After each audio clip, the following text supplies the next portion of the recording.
Shalom, welcome to the Jewish View. My name is Rabbi Nachman Simon with the Chabadis of Delmar, together with my co-host Mark Warren, Stateway News Service, jbiztechvalley.com. And now, as you could see, columnist for the Jewish Press. Right, I have a column in there called Albany Beat. In fact, you're holding up the issue that happens to have my column. And I talk about how government relates to the Jewish community, or doesn't, as the case may be. So I hope everyone gets a chance to read it, at least online, if nothing else.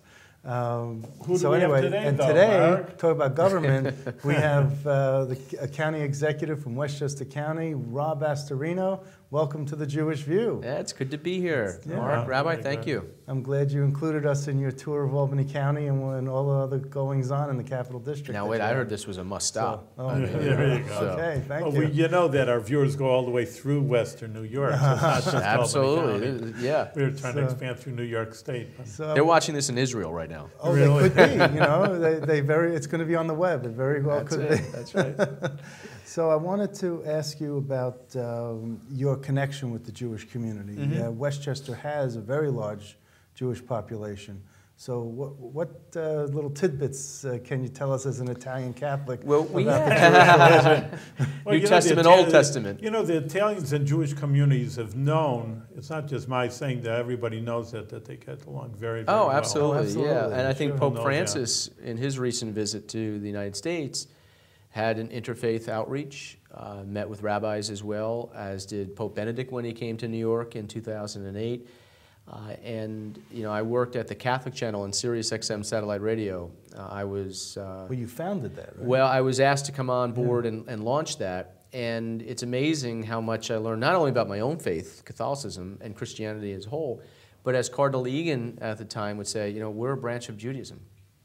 And Really? You said that? yeah, and you know, in church every week, we start our Mass with a prayer, but then our first reading is from the New Testament every week. Right. I'm sorry, the Old Testament. Old Testament. Oh, the Old Testament every week, and then you were going somewhere with yeah, that. New yeah. Testament So we have the Old Testament reading, then the New Testament Right. reading, and so there obviously is a strong connection. But in Westchester, we've got about 150,000 Jews. We're the 8th largest Jewish county in America.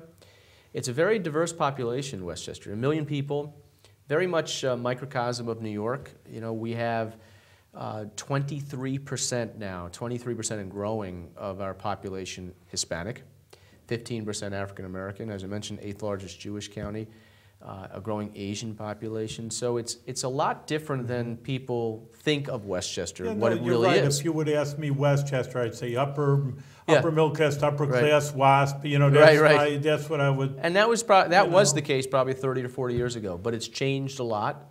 Well, I think the closer you go, you're to New York City, well, we to border, the Bronx, yeah, exactly. Then I think it's lower class. But coming up through the through the northern part of the county and the mid county, Hartsdale, Greenburgh, you have an upper echelon. Well, especially Scarsdale. I think we've got a vibrant county everywhere. I mean, but we've got a very diverse county. We have inner city, we've got middle class, you know, and we've got obviously the super wealthy. You know, 8 of the Forbes billionaires are in Westchester. Well, no wonder actually, not 8. There's more than that, but. The Clintons are too over there? Yeah, the Clintons and the I'm not one of them, by the way. I was going to ask you because, you know, do you know what your net worth is? Mine? Yeah. Couple trillion, but I don't like to talk about it. But are you a millionaire yet? You know, well, I would say if you include the equity and the value of your home, yeah, but that would make me like house poor. Okay. You know, but yeah, I mean, I don't. I mean, because you were an entrepreneur before you got into politics, and you. Yeah, no, I would not call myself a millionaire in any way, shape, or form. I am pretty.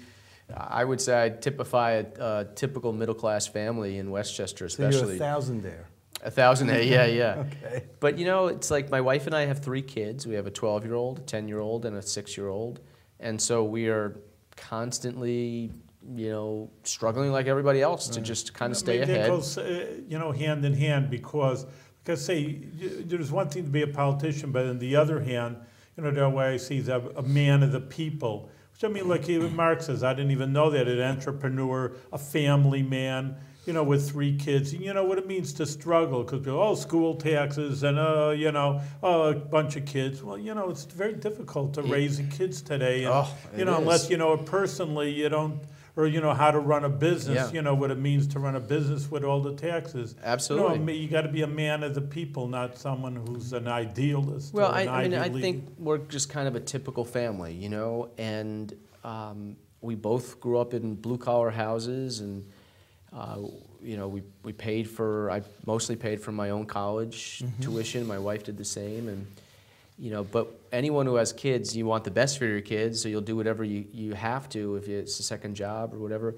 But it's, you know, like any family, when you deal with your bills, you're like, oh, and then the kids are in school, and then the kids are in activities, and then it's another $100 check for this strip, and you know, it adds up. And so that's why I'm so mindful of the taxes in New York and certainly in Westchester, and how that affects people, and why so many people are moving out of New York, because they can't afford it. You know, the middle class has been stuck now for about 10 years with wages basically being even, but expenses far, you know, outweighing what we've earned. And those on the lower end of the income level are just trying to hold on to a job or make ends meet. And businesses, and most small businesses, are getting creamed right now by the state, and big businesses are moving out. So that's why I had run for governor last year, because I honestly, and still to this day, think this state is going in the wrong direction. How did you do it? I mean, you are the Westchester County executive. You lowered taxes, you lowered the budget, and it just seems like that's an anomaly. I don't know how many counties have done that, but I'm sure it's very, very few, if any. I mean, how did you do it? What's your magic formula? And you kept your fingers intact also. Yeah, look at that. You know, it's hard work. And I'm proud to say that I'm now 6 years into office as county executive. 6 budgets. The 6th will be presented in a few weeks, but no property tax increase in 6 years. In fact, we've cut property taxes. The budget today is smaller than when I walked in the door. I inherited a $1.8 billion budget with a very big deficit. We're down to $1.7 billion. So we didn't slow the rate of growth, which is outpacing inflation and outpacing what people can afford in taxes. We actually held the line. And did you wipe out the deficit, though? We did, but you know, the problem is an imbalance in New York. And I was in Lake Placid last week, and in Albany, of course, today, but talking to other county executives. And whether it's Dan McCoy here in Albany or you know, name any other county executive, we're all dealing with the same structural problem, in that almost all of the property taxes that we collect go right back to Albany for the state government's operations. Medicaid, public assistance programs, early intervention. Would you cut back on the social services? Everyone says we're the Cadillac of Medicaid. And we are. And I think, think, would you cut back on that? Well, I think one of the things I would suggest, Chris Collins, who was the Erie County executive, now a congressman from the Buffalo area, he advocated, and I think it's something, we would need a waiver from the federal government, but I think it's something we should look at. You know, if New York City wants to offer not just a Cadillac plan, but a Lamborghini plan for social services, then that's a policy decision that they can make, and they should pay for. The taxpayers in New York City should pay for it. But if Westchester or Shenango or Wayne County or Schenectady or wherever, County, they should be able to pay for the levels of service that they deem appropriate and that they can afford. And I think that's something that we should look at, because we do have a Lamborghini plan in New York right now. Almost 1 out of 4. They don't make Lamborghinis anymore. So they make Cadillacs. See, they've gone up in value. And Cadillac's an American-made car, right. so I was staying with American-made here. That's it. So, yes. But if you look at it, we're going to have basically 1 out of every 3 people are going to be on Medicaid in the next 5 years in New York. That's a problem, because taxpayers are leaving, which means the disparity is growing with the number of taxpayers versus the people who want and need services. So we got to find a right balance of what we could afford and still being able to keep our seniors here, our small businesses open, which employ people, our middle class, you know, young couples. Did George Pataki do a good job with keeping the state in check? He certainly put it in the right direction. You know, he inherited from Mario Cuomo when the state was out of control. Well, but did he, in 12 years, was he able to? I think if you, there were certainly things that I did not agree that he did with, but I also think He did a lot of good things and did bring some fiscal discipline. And he lives in Westchester also. He's actually in Putnam County. Oh, he's in Putnam. And he has a home okay. up in Essex County. Garrison? He's in Garrison? Yeah, okay. yeah. So okay, so he's not a constituent, okay. He's a friend, though. I understand that you went to Israel in 2012. I did, my wife and I. Did you do that for political reasons, or? I was invited by the Jewish Community Relations Council, JCRC, out of New York. Just because you were running for governor that year? No, I was county executive. Okay. And with the size of the county and the Jewish population. So I was invited, and it was a fantastic trip. And it blew my mind because my preconceived notion of Israel was very different than the reality of Israel. Tell us about it. Well, I thought, look, you're going to have a country that is just totally in fear, paralyzed with fear of a bomb dropping on them and dealing with the enemies that surround them. I wasn't really sure of what the cities or land was going to look like. I had all these preconceived notions. We got there, and it was just the opposite. Vibrant. They're cognizant of the fact that they've got some enemies that want to do them harm, and we did go down to Sderot, where it's a small village that gets bombed every 3 days, and yet life goes on, and yet they're very productive, entrepreneurial, great businesses, and to be in Tel Aviv and to be in the north and to be on the border with Lebanon, and you really get and Syria, you get a real understanding of what Israel goes through. And what bothers me the most right now, this deal with Iran, is, to me, it's sheer lunacy. We're giving everything away and giving up our best friends in that region. We're giving up security for not only Israel, but the United States. And people who say, well, we shouldn't really be concerned about Israel. Well, we should, number one. But number two, this is a U.S. issue. This is a national security issue.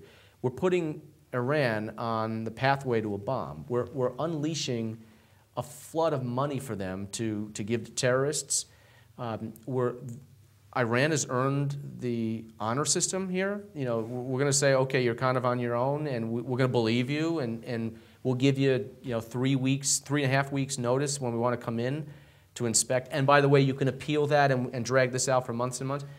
To me, it's insane. So why are there so many people in favor of it? Are they just blind to it? I think part of this has come down to straight politics. There are some people who will not break from either the liberal ideology or their party, if it's a Democrat.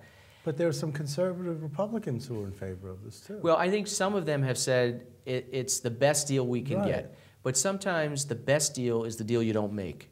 And right now, we're putting ourselves in jeopardy. We're rewarding a country that is the #1 state sponsor of terrorism, that's putting our own national security interest at risk. Why would we do that? And by the way, we're still going to leave 4 hostages in Iran and not even get them in return? I mean, it's sheer lunacy. I was in New York City a few weeks ago for a rally with Senator Lindsey Graham, Senator Joe Lieberman, and myself and Jim Woolsey, who was the former CIA director. And we spoke to thousands of people there, and we were outside Senator Gillibrand's office, imploring her to do the right thing for New Yorkers and for America, as well as Israel. And obviously she didn't hear us because she's going to vote for it. Senator Schumer, I give him a check mark in that he's voting no, but also, I think it's incumbent upon Senator Schumer. It's not enough to just say I'm going to vote no and then let everyone else do what they want to do. That wasn't the case with Obamacare or other things. It was, not only am I going to take this position, but I'm going to make sure my party votes this way. He should have gone out and made sure Senator Gillibrand voted no and others, and he didn't do that. And that's a failure of leadership. Okay, so you're not in favor of him becoming the next leader of the Democrats in the Senator Senate? Schumer and I actually have a good relationship. We do. We've met many times in his office in D.C. But the gloves come off in an election year. Yeah, I mean, the gloves come off in an election year, I guess. And this is a legitimate issue, I think. Now, he's on the right side of it with his vote. Senator Gillibrand will not be. Now, earlier in September, you and I were at this Republican convention, and Larry Kudlow Yeah. was speaking, and you spoke also. And Larry Kudlow, you know, he was born Jewish, now he's Catholic, and you know, he's better. He told me he's a better Catholic than a Jew. And I was just, you know, and he renounced his Judaism. But and now he wants to run for U.S. Senate in Connecticut. Against Blumenthal, who voted for the Iranian deal, so had lied about his service. Is there anyone who can run against Schumer in New York State? I think we've got a lot of good candidates Who? if they choose to run, and that's a big sacrifice. You need to raise a lot of money. Well, It's uphill, but that shouldn't be the no, determinant. but they're not, right, because you had an uphill battle Correct. against Andy Spano, and you got, Yep.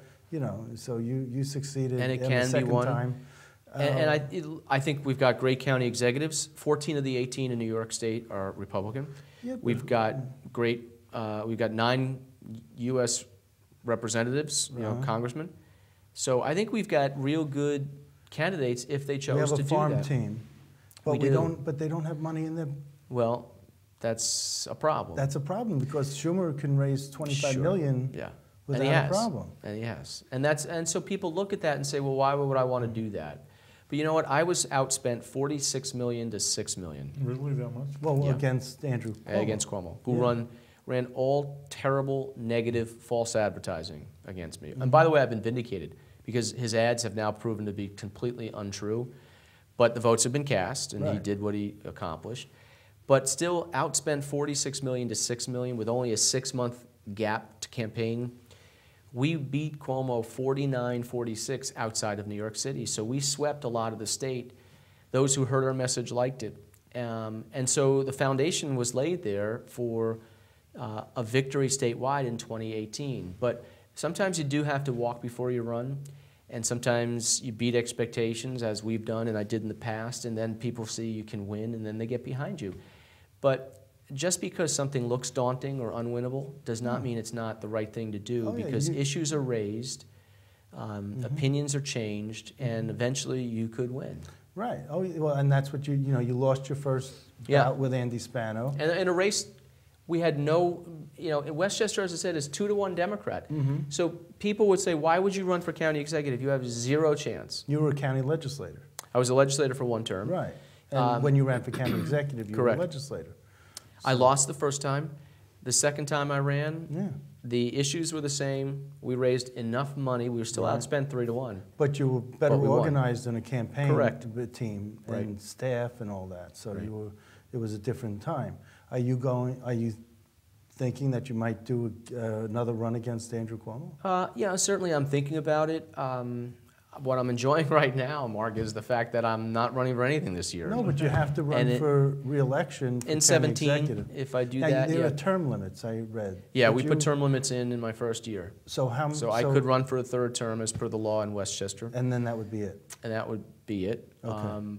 But I love the fact that I'm able to relax this summer to help other candidates, which I'm doing. I'm in Troy, Jim Gordon and his team running for mayor and council, Christine Benedict running in Colony, and a whole bunch of candidates that I want to see win. And that's how we build the strength.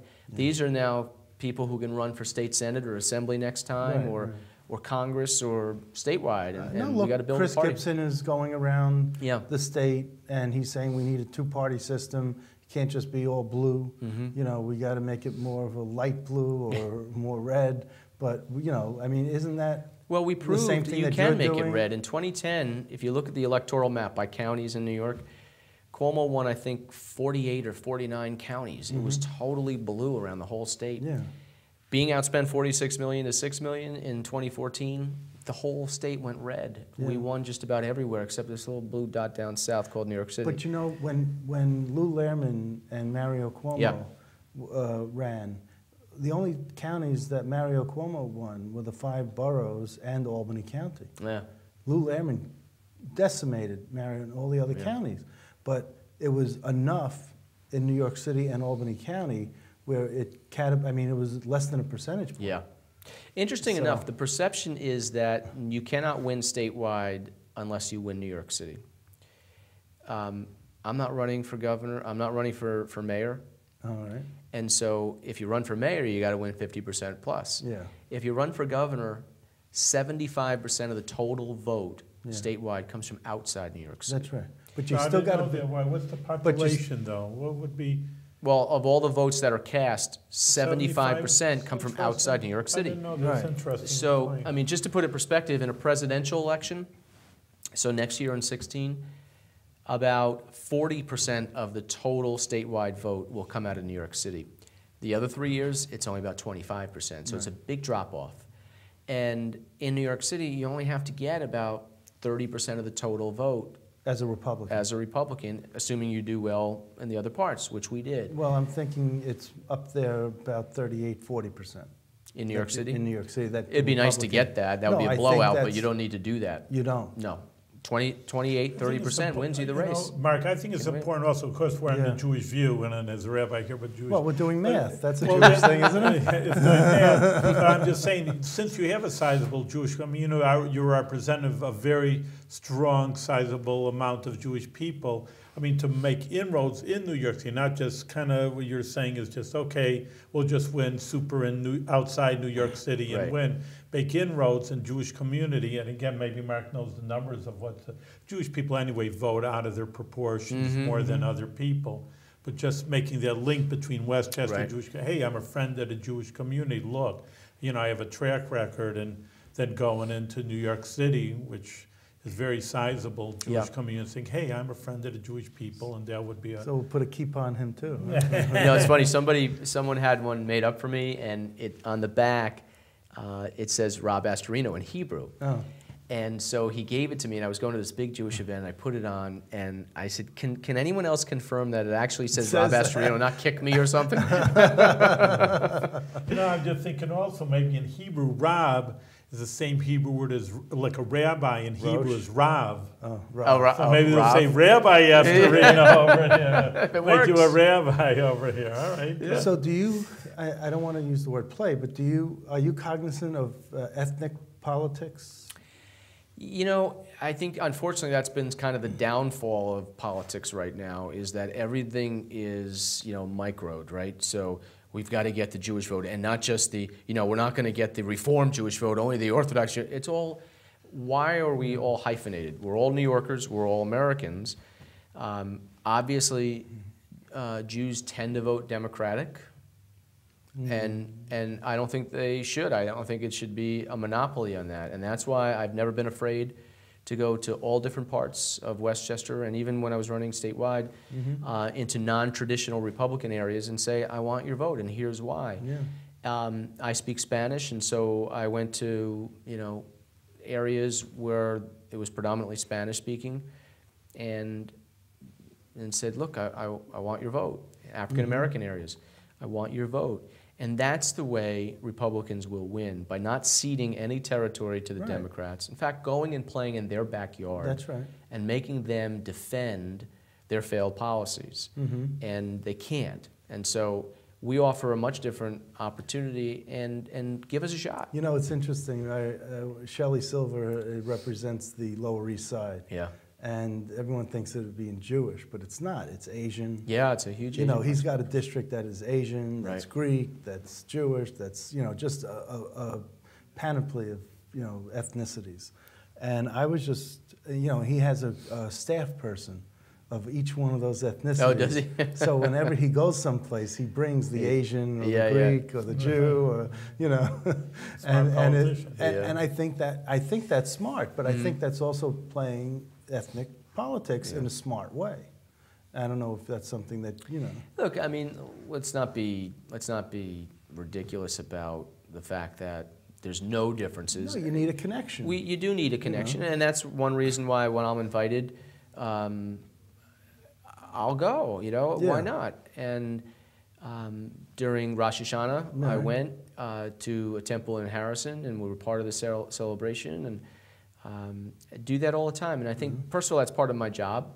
And by the way, I've learned a lot, and the more you know, the more you respect. Well, Mike McNulty, a longtime congressman in the Albany area here, would go to Temple Israel and sit there on Yom Kippur and pray with Rabbi Silton would bring him in, and he they had this award that they would give out also, not always to Mike McNulty, but they would give to different people, but Mike McNulty would always be there, and of course you can't take pictures and all that, so he wasn't there for the photo op. Right. But every year that he was in office, and even when he was in the assembly, he had this bond with Rabbi Silton that he always was in the pews at Temple Israel in Albany. I didn't know that. Yeah, so there's that connection that you really want your constituencies to know that you're just not there to glad hand and kiss babies and smile, and that there's some meaning behind support, in that regard. What makes me smile the most is when I have someone come up to me and say, I'm a Democrat, but I voted for you, or I'm voting for you. I love that. Well, but then, for every Democrat who says that, if they only did that, you would have been governor by now. Yeah. But that's how I got elected in Westchester. We got 25% of the Democratic vote. Yeah. And I wasn't going to be mistaken for Democrat light. I mean, I'm a Republican. I'm conservative, and my views on issues differed sometimes, but they respected the fact that I told it like it was, I told the truth, and did what I said I was going to do. In the last few minutes we have, believe it or not, I just wanted to ask you about this housing controversy that was happening in both the Clinton and Cuomo's backyard. Could you just tell us the background on that? Well, real quickly, in 2006, Westchester County was sued by a nonprofit, and in 2009, when Obama came in, he put his Civil Rights Division of the Justice Department on this, and so HUD and Justice intervened in this case. Then County Executive Andy Spano. The case was that Westchester took federal money, housing money, under HUD, and didn't do all its obligations to determine whether race was a factor in zoning and those kind of things. And so Westchester settled, my predecessor settled. The county has to build 750 units of low-income, fair and affordable housing, whatever you want to call it, in predominantly white neighborhoods.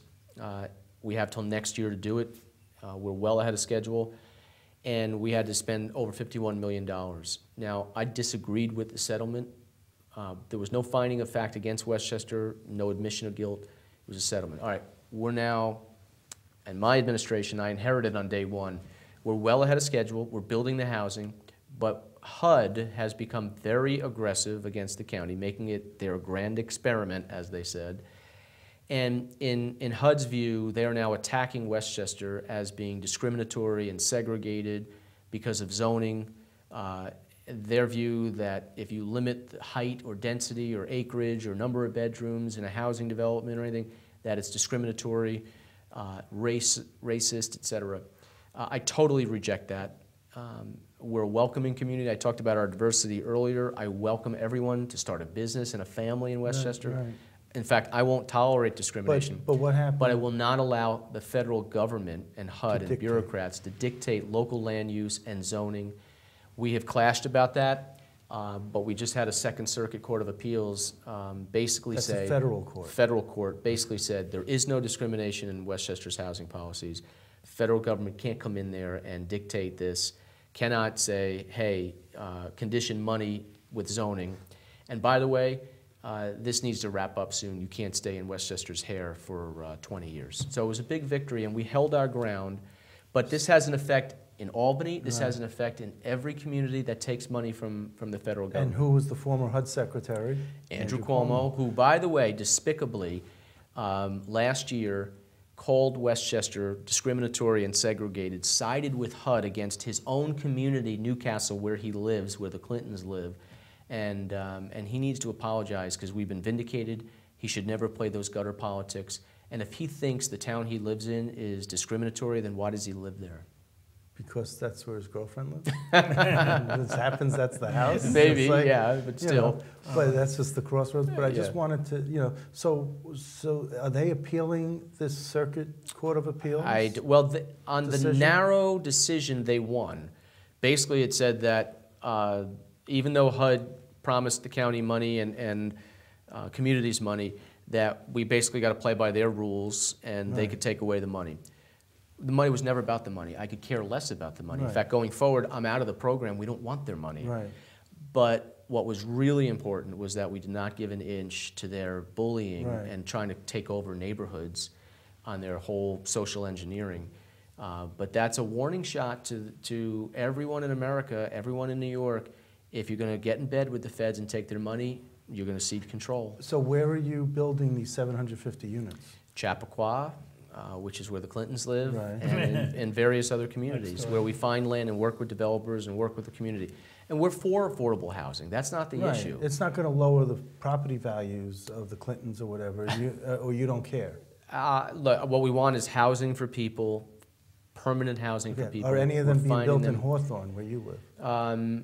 Mount Pleasant, my town, was the Yeah. only community to not take CDBG funding, so Okay. they technically shouldn't have to. Community Development Block Grant. Correct. The CDBG. It's not a rock club. No, Yeah, okay. exactly.